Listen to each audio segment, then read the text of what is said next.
सत्य और शील, सत्य भी गुण है और शील भी गुण है, पर शील है दूसरे के हृदय का ख्याल रखना, भावना को देखना कि इसे बुरा न लगे, शील है। और सत्य कहता कि लगे तो लगे। हा? आपने सत्य बोला कि शील गया, हा? और किसी का शील रखोगे तो सत्य गया। ये इकट्ठे ही नहीं रहते। सत्य कहता है शील को रखो तो हमें छोड़ो, और शील कहता है हमें रखना है तो सत्य को छोड़ो। ये इकट्ठे नहीं रहते, सद्गुण इकट्ठे नहीं रहते। अच्छा, और विकार इकट्ठे रहते हैं। आप देखो, काम विकार, कामना, इच्छा, विकार, मन के उत्पन्न होने वाले एक विकार का नाम काम है, कामना है। कामना उत्पन्न हुई और इसमें विघ्न पड़ा, क्रोध को बुलाना नहीं पड़ा। क्रोध ने कहा कि तुम ही निपटो, हम काहे को आए, पर क्रोध कहता तुम चिंता मत करो, हम तो साथ ही हैं, तुम्हें छेड़े तो कोई जरा। और कामना में विघ्न पड़ा तो क्रोध आ गया। अच्छा चलो, विघ्न नहीं पड़ा, कामना पूरी हो गई तो लोभ आ गया। कामना पूरी हो जाए तो लोभ, और कामना पूरी ना हो तो क्रोध। कितना संगठन है इसमें, इनमें इतना संगठन है। ध्यायतो विषयान पुंसः संगस्तेषु उपजायते, संगात संजायते कामः, कामात् क्रोधो विजायते, क्रोधात् भवति सम्मोहा, सम्मोहात् स्मृति विभ्रमा, स्मृति भ्रंशात् बुद्धिनाशो, बुद्धिनाशात् प्रणश्यति। गणित है ये, एक आएगा तो दूसरा आ ही जाएगा। एक बुराई एक को बुला लेगा, दूसरा आए बिना रह नहीं सकता। अच्छा, एक अद्भुत बात है, एक बुराई बुलाओ तो दूसरी बुराई आए बिना रह नहीं सकती, और एक गुणी को बुला लो दूसरा गुणी ठहर नहीं सकता। अच्छा, एक और अद्भुत बात, रावण चलता गदा लेकर, आपन चले गदा कर लेने। रावण का जब राज्य हुआ, चारों तरफ अधर्म ही अधर्म, जब जब होए धर्म के हानि। रावण ने अपने प्रजाजनों से कहा कि तुम धरती के देवता मिटाओ, ब्राह्मण, धरती के देवताओं को तुम मिटाओ और स्वर्ग के देवताओं को मैं देखता हूं। यहाँ के तुम मिटाओ, वहां के हम देखें। ये भी तो सबही आज्ञा दीनी, आपन चलो गदा कर लीनी। और जहां जाए तो देवता भाग गए, रावण अकेला और देवता इतने, पर भाग गए। इसका अर्थ क्या है कि कितने भी गुण आपके जीवन में हो, पर इन सबको मिटाने के लिए एक बुराई काफी है। अच्छा, देवताओं से किसी ने पूछा कि तुम तो अमर हो, तुम्हें किस बात का डर है, क्यों भाग रहे हो? जब तुम अमर हो तो रावण तुम्हें मार नहीं सकता। रावण क्या कोई भी नहीं मार सकता, फिर भाग क्यों रहे हो? देवताओं ने कहा इसीलिए तो भाग रहे हैं कि हम अमर हैं। मरने वाले होते तो ज्यादा ये सोचते कि ज्यादा से ज्यादा मरेंगे और क्या होगा, लेकिन हम मर सकते नहीं, पता नहीं कब तक पिटेंगे, इसलिए भाग रहे हैं।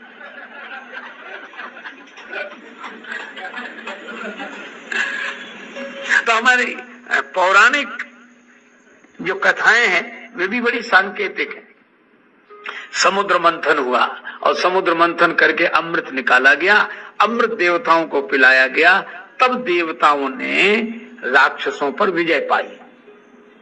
ये कथा है। पर बहुत बढ़िया सागर का मंथन किया, संसार सागर का मंथन किया, अमृत निकाला और अमृत देवताओं को दिया। तो तुलसीदास जी महाराज से पूछा कि अमृत क्या है? श्री तुलसीदास जी ने कहा प्रेम अमी है, प्रेम ही अमृत है। और देवताओं को ये अमृत पिलाया गया तो इन्होंने राक्षसों पर विजय प्राप्त कर ली। और अमृत है प्रेम, देवता माने जिनमें सद्गुण है ऐसे लोग।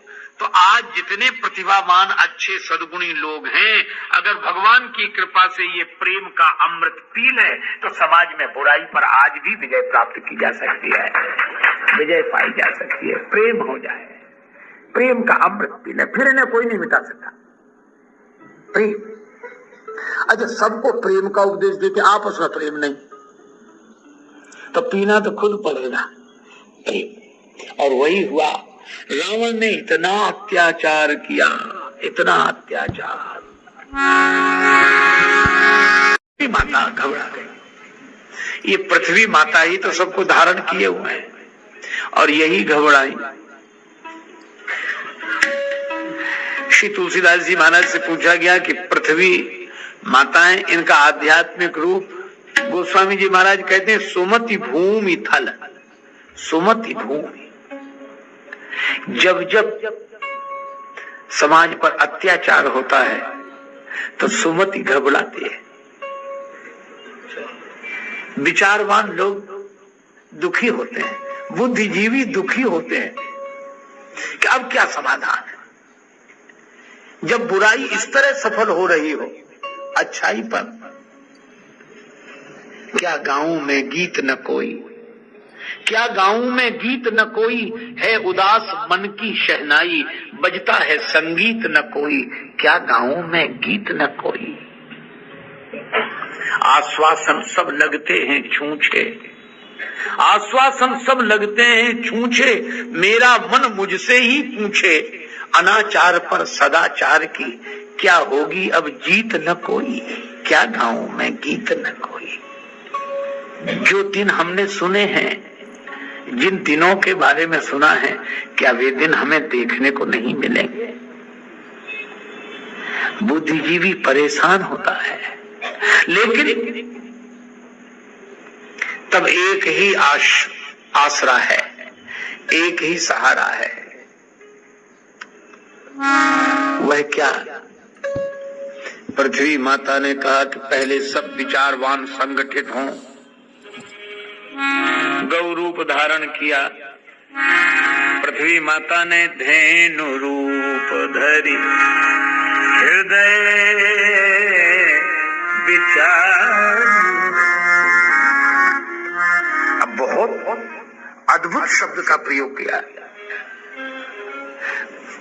पृथ्वी माता ने हृदय में विचार करके, समाज पर जब ऐसा संकट आवे तब विचार, इसीलिए नहीं कि हम अपने विचारों से लोगों को प्रभावित कर सकें, विचार पूरी हार्दिकता से होना चाहिए, हृदय विचार। क्या सचमुच हम चाहते हैं कि ये अनाचार रुके, अत्याचार रुके? एक आदमी गिर गया गड्ढे में, पांव फिसल गया, दुर्बल आदमी था, बाहर निकल नहीं पा रहा था, बिना किसी की सहायता के लोग निकलते जा रहे थे। एक ने कहा देखो बेचारा गिर गया, दूसरा क्या बोला, देख के नहीं चलते गिरेंगे। तो तीसरा बोला, इसे निकल, अरे अपने को इतनी कहां फुर्सत भाई, चलो। छुट्टी का दिन होता तो रुक भी जाते, आगे बढ़ गए। दूसरा बोला जैसा करें वैसे भोगे, कोई नहीं निकला, अपने अपने विचार दे रहे थे। वो बेचारा दीन दुखी गरीब गड्ढे में पड़ा आदमी हर एक की ओर आशा भरी दृष्टि से देखता था, क्योंकि इन लोगों के पास बौद्धिकता थी, हार्दिकता नहीं थी। चलो, उसने कहा कोई तो हृदयवान आएगा जो हमारी पीड़ा समझेगा। एक आदमी, ओ आप गिर गए, बड़े दुख की बात है। वो नीचे उतरा, उसको लगा कि ये हमारा उद्धार करेगा। पर वो जैसे ही पहुंचा, गड्ढे में पड़े हुए आदमी ने कहा कि बड़ी कृपा, आप हमारे लिए गड्ढे में उतर कर आए, आप हमें बाहर निकालेंगे इसलिए आए, उद्धार करना चाहते हैं, बड़ी कृपा। वो मुस्कुरा कर बोला, धोखे में मत रहना। फिर तो आप हैं कौन? बोले हम विचारक हैं, प्रवचन देते हैं, व्याख्यान देते हैं, कोई सुनता ही नहीं है। हमारी बात सुनकर लोग भाग जाते, तो हमें ऐसे ही श्रोता की तलाश थी जो भाग न सके, और भाग्य से तुम मिल गए हो। तुम गड्ढे में न गिरे होते तो हम विचार किसको सुनाते, फिर हम व्याख्यान किसे देते? तो हमें तो लगता है कि तुम पढ़े ही रहो ताकि हम विचार देते रहें। यह तो वैसी बात हुई कि जैसे डॉक्टर कहे कि तुम रोगी बने ही रहो ताकि हमारा अस्पताल चले। पर कोई हार्दिक भाव वाला डॉक्टर ये कभी नहीं चाहेगा कि तुम रोगी बने रहो। तो विचार जब हार्दिक हो जाए, इसीलिए मानस में संकेत है, धैन रूप धरि हृदय विचारी। और जब किसी को पीड़ा होती है हार्दिकता से, तो सबके हाथ जोड़ता है कि भैया सब इकट्ठे हो जाओ, क्या हो रहा है ये। पृथ्वी माता सबके पास गई, गौ रूप धारण करके गई। गौ रूप धारण करने का अर्थ असहाय, मैं असहाय, आप सब सहायता करो। सुर मुनि गंधर्वा, देवता मुनिजन गंधर्व,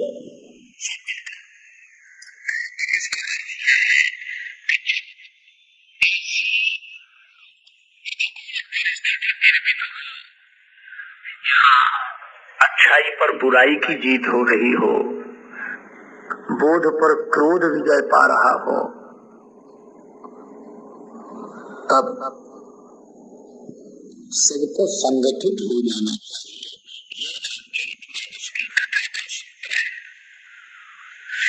सब इकट्ठे होकर गए का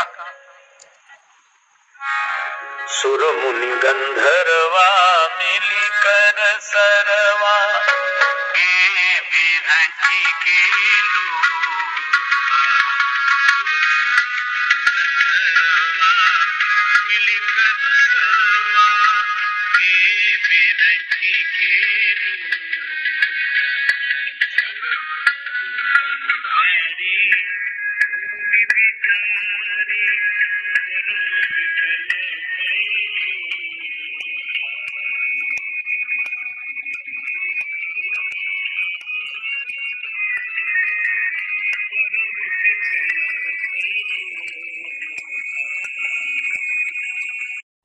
ऐसी स्थिति में जब अधर्म बढ़ जाए तो सबको मिलजुल कर संगठित होकर जो अपने से वरिष्ठ बुद्धिजीवी हैं उनके पास जाना चाहिए कि आप कोई निदान बताओ।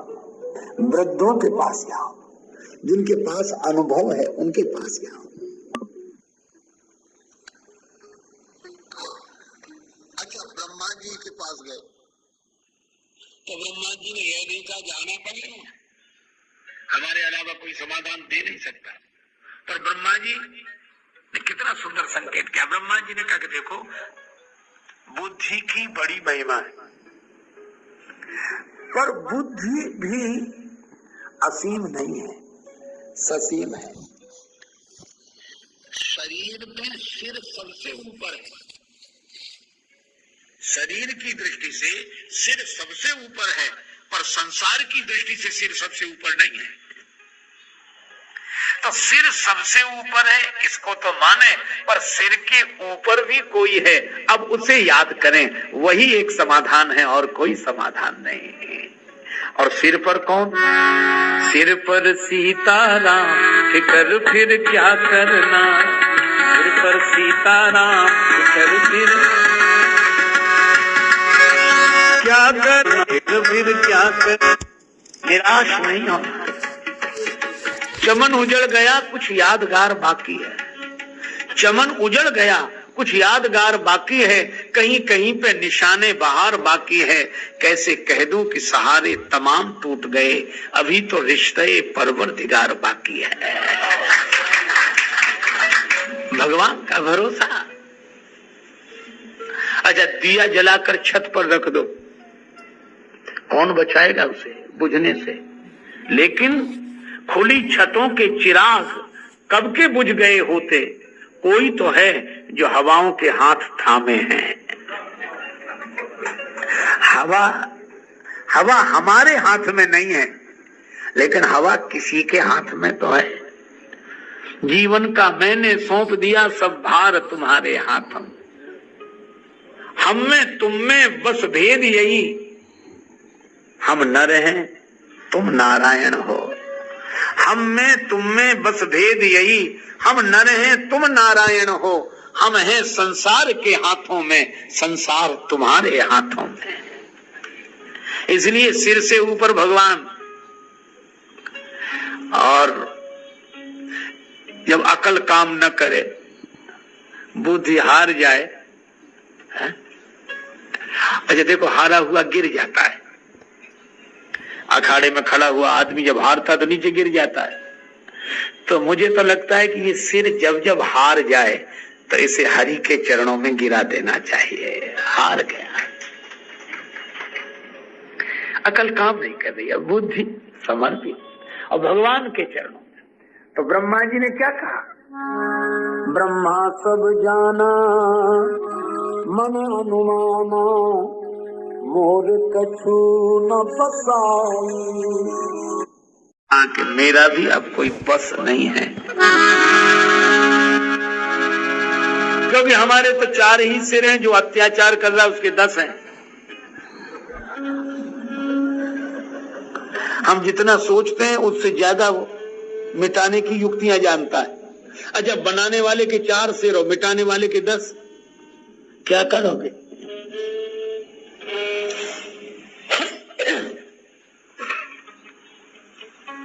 तब उपाय, जा करते दासी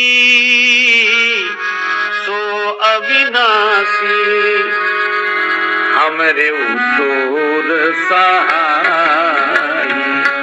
जा करते दासी सो अविनाशी, हमरे उतोर सहाय।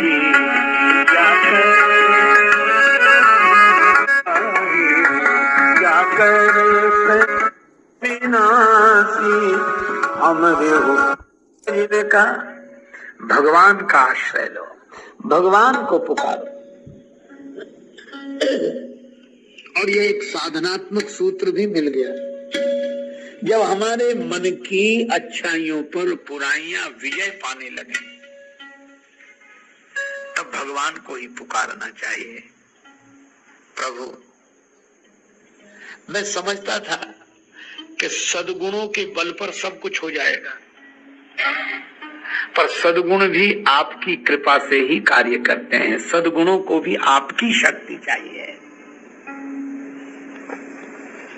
अजब, आप जरा सोचना, हनुमान जी महाराज अतुलित बल धामम है, कोई संदेह नहीं। सकल गुण निधानम है, कोई संदेह नहीं। पर सुग्रीव जी के साथ शुरू से रहे, पर जब बाली ने सुग्रीव को मारपीट करके भगाया, निकाला, अच्छा थोड़ा बहुत नहीं मारा, रिपुसम मोह मारे सी अति भारी। मेरे बड़े भाई ने शत्रु की तरह मुझे बहुत मारा, मेरा सब छुड़ा लिया। हाँ। और सूर्य भगवान ने हनुमान जी से यही कहा कि क्या चाहते हो? हनुमान जी ने कहा, गुरुदेव आपने ज्ञान दिया है, दक्षिणा बताओ।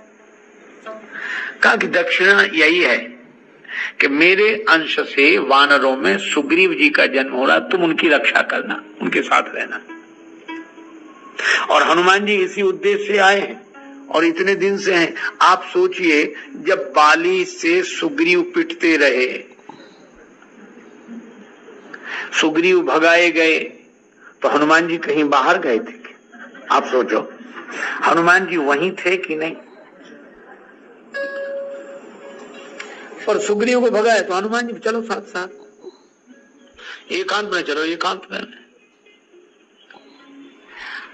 अब इसका अर्थ आप यह मत लगा लेना कि हनुमान जी से कुछ नहीं बनता, बेकार हम लोग हनुमान जी की पूजा बंद कर दें और पाठ करें। यह नहीं।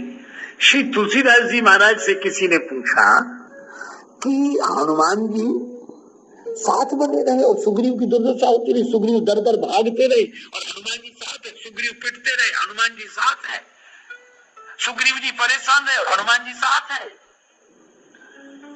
क्यों? क्या सकल गुण निधानम कुछ नहीं कर सके?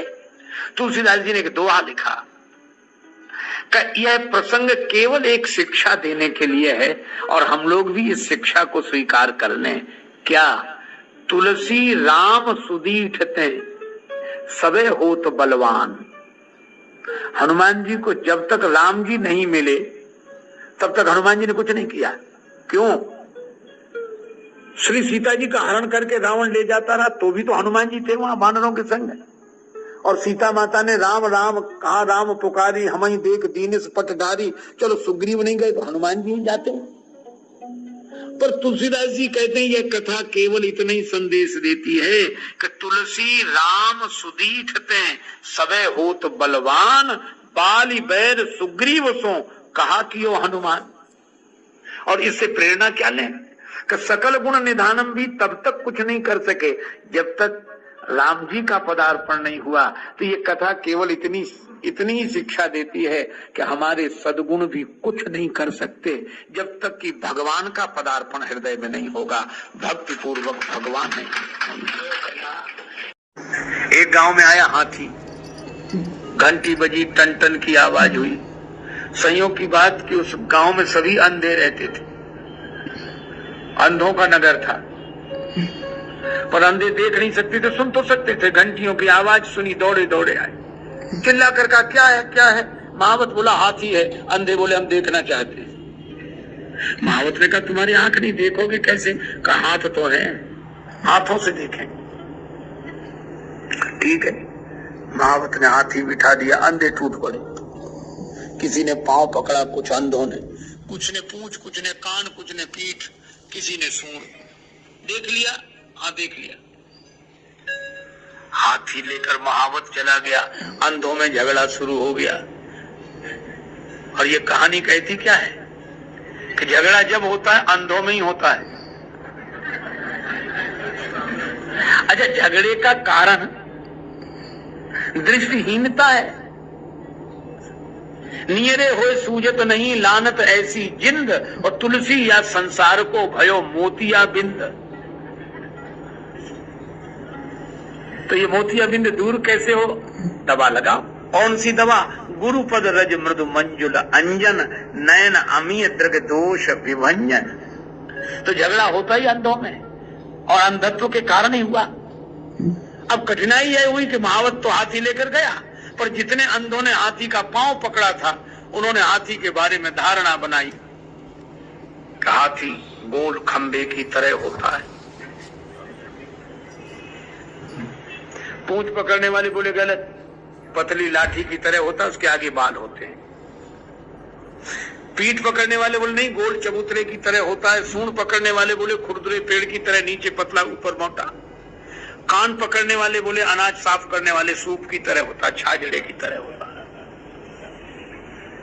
अच्छा, अब आप बताओ कौन आदमी इनमें सही बोल रहा है? कोई सही नहीं बोल रहा, लेकिन बीच में कौन गलत बोल रहा?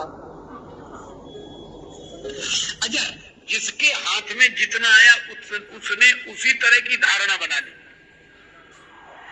आज जितनी भी समस्या है धारणा के कारण है, अपनी अपनी धारणा में जी रहे हैं। और इसीलिए एक समस्या हो गई। अब जितने पांव वाले थे, जिन्होंने हाथी का पांव पकड़ा था, वो पूंछ वालों से नहीं बोलते थे। पूंछ वालों ने पांव वालों से बोलना बंद कर दिया। सूंड वालों का अलग संप्रदाय बन गया, कान वालों का अलग, पीठ वालों का अलग। इतने दल बन गए। अब एक दल हो तो दल, और दो तीन दल हो तो दल दल। इस दलदल से निकलना मुश्किल। और सब कह रहे थे, दूसरा कहता कि नहीं भाई ऐसा कैसे माने, हमने खुद अपने हाथ से देखा है। अब जिसके हाथ जितना ही लग गया, अच्छा जिसके हाथ जितना लगा उसको ही उसने पूर्ण समझ लिया, यही विडंबना है। अच्छा, लगा हाथ हाथी ही था, वो बेचारे निर्दोष भी है, उनका कोई दोष नहीं है, लेकिन अब क्या करें, धारणाओं में बंधे। अब अलग अलग दल बन गए, कोई किसी से बोलता नहीं था, एक समूह अलग, एक समूह अलग। तो कुछ अंधे मौजूद नहीं थे उस समय जब हाथी आया था, वो बाद में आए। उन्होंने देखा कि हमारे गांव में क्या हो गया, इतने प्रेम से रहते थे हम लोग। किसी ने कहा कि हाथी आया था, उससे ये विवाद हुआ। तो वो अंधे बोले कि इससे तो हम तभी मजे में थे जब हाथी हमारे गांव में नहीं आया था, ये हाथी ने तो और उपद्रव कर दिया। समाधान क्या? कुछ लोग बोले कि महावत कह गया था कि 4 दिन बाद लौट कर आएंगे, प्रतीक्षा करो। लौट कर आया, फिर घंटियां बजी, हाथी के आगमन की सूचना मिली, अंधों को दौड़े। महावत ने कहा क्या बात है, हाथी देखना चाहते हो तो तुमने तो उसी दिन देख लिया था। अंधे बोले उसी देखने ने तो उपद्रव पैदा कर दिया, तो क्या बात है।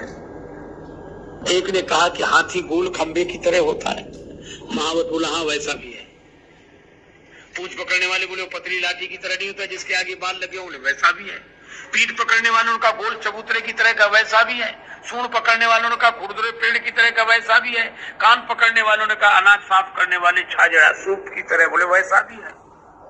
पीठ पकड़ने वाले बोले गोल चबूतरे की तरह। महावत बोला वैसा भी है। तो अंधे बोले क्या 10-12 हाथी लिए हो? महावत बोला हाथी तो एक ही है। तो एक ही अनेक जैसा क्यों लग रहा है? महावत ने कहा इसका उत्तर हम तुम्हें नहीं दे सकेंगे, क्योंकि इसका उत्तर दिया नहीं जा सकता, इसे तो देखा ही जा सकता है। तो आंखों का इलाज कराओ तो तुम्हें अनेक में एक दिखने लगेगा। आंखों का इलाज कराओ तो अनेक में एक दिखेगा, और आंखें अगर खराब रही तो एक में ही अनेक का भ्रम होगा, और अनेक का भ्रम होगा तो झगड़ा शुरू होगा, झंझट शुरू होगा। और वो यही हुआ, 2 दल बन गए, लड़ने लगे। एक कह वैकुंठ में चलो, और जो अंधे कह रहे थे कि हाथी नहीं आया, तभी हम मजे में थे। कुछ लोग ऐसे हैं, एक ने कहा ईश्वर साकार, एक ने कहा निराकार, दोनों झगड़ गए। तीसरा बोला कि जिसको लेकर इतना झगड़ा होता हो तो न साकार न निराकार, बेकार। इसको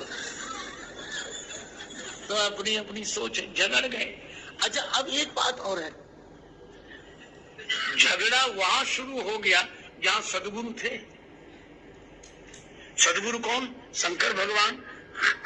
तुम त्रिभुवन गुरु वेद बखाना। पार्वती माता ने कहा कि हे देवादिदेव महादेव, आप थे तो भी झगड़ा होता रहा। सुना तो ये कि सदगुरु मिलने से झगड़ा खत्म हो गया, पर आप वहां थे, झगड़ा शुरू हो गया। आपने कुछ क्यों नहीं कहा? उनको समझाते, कुछ बोलते। शंकर जी ने कहा कि झगड़ने वाले किसी की सुनते कहां है? जब कोई अभिमान से जुड़ा हो तो किसी दूसरे की सुनता नहीं है, बल्कि ऐसे में उन्हें रोको तो और जोश आता है। 2 आदमी झगड़ रहे हो, एक को रोक लो, फिर देखो पहले से ज्यादा जोश आएगा उसे। छोड़ दो, छोड़ दो। एक आदमी तो बड़ा विचित्र था, उसने खुद दूसरे का हाथ पकड़ रखा था। बोले बस छोड़ दो, मुझे छोड़ दो। वो पकड़ ही नहीं था, और कहता नहीं छोड़ोगे तो तुम्हें नहीं छोड़ेंगे। शंकर जी कह रहे थे कि मैं प्रतीक्षा कर रहा था। क्या? बोले थोड़ा अभिमान का जोश ठंडा हो, फिर मैं कुछ कहूं। ते समाज गिरिया में रहे हूं, ते समाज गिरिया, समाज गिरिया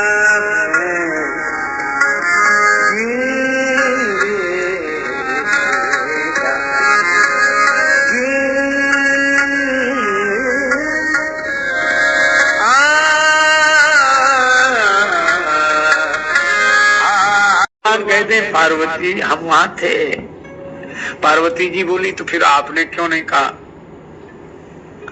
शंकर जी बोले तुम यहाँ थी, आप तो यहाँ थे, तो हम वहां बोलते कैसे? वहां क्यों नहीं बोले? भगवान शंकर ने कहा पार्वती जी आपका आध्यात्मिक रूप श्रद्धा है, और हम वहीं बोलते हैं जहां श्रद्धा होती है, क्योंकि श्रद्धावान लभते ज्ञानम। अब वो तो सुन ही नहीं रहे थे किसी की, तो हमने कहा पहले इन्हें थक जाने दो, ढूंढ लेने, कोशिश कर लेने। अच्छा एक अद्भुत बात, जब थक गए तब शंकर जी से पूछा आप बताओ। शंकर जी बोले तो सुनो, अगर हमसे पूछते हो तो हरि व्यापक परमात्मा व्याप्त है। तो वैकुंठ वाले बोले ये तो हम भी मानते हैं कि परमात्मा व्याप्त है, ये जो वैकुंठ में ज्यादा है, क्षीर सागर में कम। क्षीर सागर वाले बोले व्याप्त तो हम भी मानते हैं, पर क्षीर सागर में ज्यादा, वैकुंठ में कम।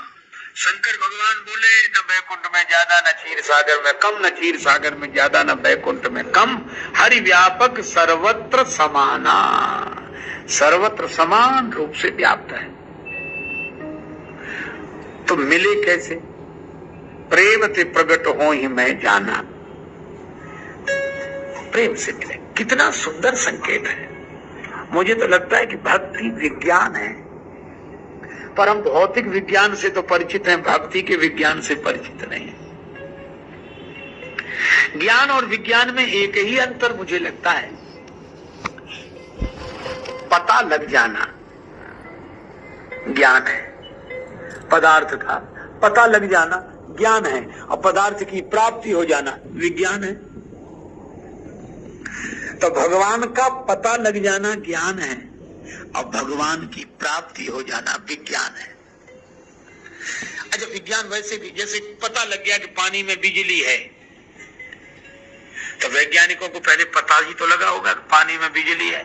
तो पता लग जाना ये ज्ञान है कि पानी में बिजली है, और पानी में से बिजली निकाल लेना, प्राप्त कर लेना, ये विज्ञान है। विज्ञान यही तो करता है। इसी तरह कण कण में भगवान है, मूर्ति में भगवान है, मंदिर में भगवान है, ये पता लग जाना ज्ञान है। लेकिन प्रेम के द्वारा उसे प्रकट कर लेना ये विज्ञान है। वैज्ञानिकों ने पानी में से बिजली पैदा की, हमारे गजराज ने भगवान को पुकार कर पानी में से परमात्मा को प्रकट कर लिया। ग्राह ने जब चरण पकड़ा तो गजराज ने प्रभु को पुकारा, प्रभु जल में प्रकट हो गए। पत्थर में से जाने क्या क्या वैज्ञानिक पैदा कर लेते हैं। श्री प्रहलाद जी ने पत्थर के खम्भे में से भगवान को प्रकट कर दिया। अच्छा, एक अद्भुत बात है, शक्ति और परमात्मा सब में व्याप्त हैं, यही तो सिय राम में सब जग जानी। पर भक्त भगवान को प्राप्त कर लेता है और वैज्ञानिक उसी पदार्थ से शक्ति को निकाल लेता है। अच्छा, दोनों की जरूरत है। शांति के लिए भगवान चाहिए, सुविधा के लिए साधन चाहिए। अच्छा, साधन से सुख मिलता है और साधना से शांति मिलती है, दोनों आवश्यक है। तो मैं आपसे चर्चा कर रहा था कि भक्ति विज्ञान है। शंकर जी ने कहा प्रेम से प्रकट हो ही मैं जाना, प्रेम से प्रकट होते हैं बस। तो प्रेम कैसे हो? बोले पुकारो, पुकारते पुकारते प्रेम हो जाए, पुकारते पुकारते। आप देखते हैं जाम रहते रहते रहते मोह हो जाता है। इसीलिए हमारे संतों में एक वाक्य प्रचलित है, रमता जोगी बहता पानी। साधु चलता रहे तो निर्मल बना रहता है। तो एक महात्मा वो घोषणा करते हुए जा रहे थे, जोर जोर से आवाज लगाते हुए जा रहे थे, कोई कब्र मिलेगी, कोई कब्र मिलेगी, कोई कब्र मिलेगी। तो एक सत्संगी सेठ जी थे, वो भी दरवाजे पे आके खड़े हो गए, बोले कोई मुर्दा मिलेगा, मुर्दा मिलेगा। तो महात्मा खड़े हो गए, मुर्दा तो ये रहा। सेठ जी बोले चलो कब्र बताएं। वो अपने बड़े आलीशान मकान के पिछवाड़े एकांत में कोठरी थी, बिल्कुल निर्जन में कोठरी। सेठ जी बोले ये रही कब्र। महात्मा बोले ठीक है तुम जाओ। उसके भीतर चले, किवाड़ बंद कर ली। सेठ जी ने कुछ नहीं पूछा, कौन हो, कहां से आए हो, क्या मुर्दे का क्या परिचय, और साधु ने भी नहीं पूछा। अब कहा कि भाई भोजन भिजवा दिया करो, थाली रखवा दिए, उनकी मर्जी हो तो ले, ना हो तो ना ले, कोई मतलब ही ना हो। जैसे महात्मा अपने आनंद में रहते। एक दिन सेठ के घर चोर घुसे, महात्मा जाग रहे थे, उन्होंने देख लिया कि चोरों ने सामान चुराया, वो लेकर गए। महात्मा पीछे पीछे गए, दूर से देखते रहे। उन्होंने कुएं के पास गांव से बाहर आम के वृक्ष के नीचे सामान मिट्टी में दबा दिया, बाद में ले जाएंगे। सवेरा हुआ, हल्ला मचा, सेठ जी की संपत्ति चोरी चली गई, चोरी चली गई। गांव भर के लोग इकट्ठे हुए, कुछ सब अपना अपना अफसोस ही कर रहे थे और क्या करते। तो महात्मा जी ने सेठ जी को बुलवाया, बुलाना। पहली बार साल भर बाद सेठ जी गए, तुम्हारी तुम्हारा सामान चोरी गया है, चिंता न करो, मिल जाएगा। उस कुएं के पास आम वृक्ष के नीचे गड़ा हुआ है। या सेठ जी गए, खोदा, सब सामान मिल गया। आए, सब खुश हुए, पर सेठ जी उदास। महात्मा जी ने कहा कि तुम्हारा खोया हुआ सामान मिल गया और तुम प्रसन्न नहीं दिख रहे हो, क्यों? तो उन्होंने कहा कि सामान मिलने की खुशी उतनी नहीं है जितना दुख इस बात का है कि मुर्दा जिंदा हो गया। मुर्दा जिंदा हो गया। महात्मा मुस्कुराए, लेकिन उनके आंखों में आंसू थे। उन्होंने कहा ठीक कहते हो, मुर्दा भी ज्यादा दिन कहीं रह जाए तो जिंदा हो जाता है। मुर्दा भी ज्यादा दिन कहीं रह जाए तो जिंदा हो जाता है, या हम आकार ग्रहण कर ही लेता है, इसलिए ज्यादा दिन रहो ही नहीं कहीं, ताकि हम आकार ग्रहण करें, मुर्दा जिंदा हो। मस्तराम मुर्दों से बोले हमको कुछ बतलाओगे? मुर्दों में से एक मुर्दा बोला मर जाओ सुख पाओगे। अच्छा, नदी में जब डूबता जिंदा आदमी डूबता, मुर्दा नहीं डूबता। अच्छा, डूबने के लिए जिंदा होना जरूरी है और पार होने के लिए मुर्दा होना जरूरी है। बिना मुर्दा हुए कोई तर नहीं सकता और बिना जिंदा हुए कोई डूब नहीं सकता। तो जिनका अहंकार जिंदा है वही संसार की सरिता में डूबते हैं, और जिनका अहंकार मर गया वो पार हो जाते हैं। सीधा तो अब आप सोचो कि एक जगह रहने से रहते रहते रहते लगाव पैदा हो जाता है। एक जगह रहते रहते लगाव पैदा हो जाता है। तो यही तो संत कह रहे हैं कि पहले दिन उतना लगाव नहीं होता, दूसरे दिन थोड़ा, फिर तीसरे दिन थोड़ा, ज्यादा दिन रह जाओ तो फिर एक दूसरे के बिना रह नहीं सकते। और ये इसीलिए रहने और ठहरने में क्या अंतर है? अगर आप विचार करो रहने और ठहरने में, मुझे तो लगता है कि थोड़ी देर का रहना ही ठहरना है और ज्यादा दिन का ठहरना भी रहना है। धर्मशाला में भी आदमी रहता ही है पर उसे ठहरना कहते हैं, और मकान में भी ठहरता है लेकिन उसे रहना कहते हैं, क्योंकि धर्मशाला में 3 दिन रहता है तो 3 दिन का रहना ठहरना लगता है, और 70 साल ठहर जाए तो ठहरना रहना लगने लगता है। तो आप सोचो, रहते रहते लगाव हो जाता है। ये स्वाभाविक सबके जीवन का अनुभव है। तो यही बात यहाँ कही जा रही है कि जब रहते रहते आसक्ति पैदा हो जाती है, जब रहते रहते आसक्ति पैदा हो जाती है, तो भगवान का नाम कहते कहते भक्ति क्यों नहीं पैदा हो जाएगी? एक सज्जन बोले हम तो किया, नाम लिया, लेकिन आज मजा ही नहीं आया। तो हमने कहा कि जब पहली बार किसी घर में रहे थे तब मजा आ रहा था। बोले नहीं, वो बहुत दिन बाद आया। हमने कहा जब रहते रहते आसक्ति होती है तो कहते कहते भक्ति आएगी, विश्वास करो आएगी जरूर। इसलिए भगवान को पुकारो, पूरे विश्वास के साथ पुकारो। जब शंकर जी ने यह कहा तो शंकर जी की बात सबने स्वीकार कर ली। मोर वचन सबके मन माना, साधु साधु करी ब्रह्म बखाना। शंकर जी सदगुरु है, और सदगुरु की पहचान क्या है? जिनका उपदेश सबको मान्य हो, जिनका सत्संग सर्वग्राह्य हो, सर्व स्वीकृत हो। और संत कौन? जिसके साथ सब चल सके वो संत, या जो सबको साथ लेकर चल सके वो संत। मोर वचन सबके मन माना, ब्रह्मा जी ने कहा साधु साधु साधु। यह बड़ी कल्याणकारी वाणी है, इसका पालन सब करें। तो प्रार्थना वहीं की गई, कहीं नहीं गए, जहां थे वहीं। जय जय सुरनायक जन सुखदायक, सनत पालक भगवंता।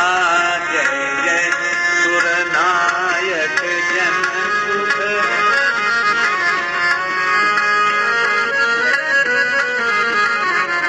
गोत्र जय हितकारी, जय असुरारी, सिंधु सुता प्रिय कांता।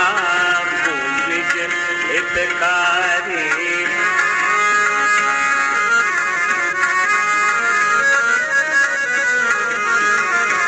पालन सुरधरनी अद्भुत करनी मरम न जानई कोई। पालन सुरधरनी अद्भुत करनी मरम न जानई कोई। जो सहज कृपाला दीन दयाला, सहज कृपाला दीन दयाला, करो अनुग्रह सो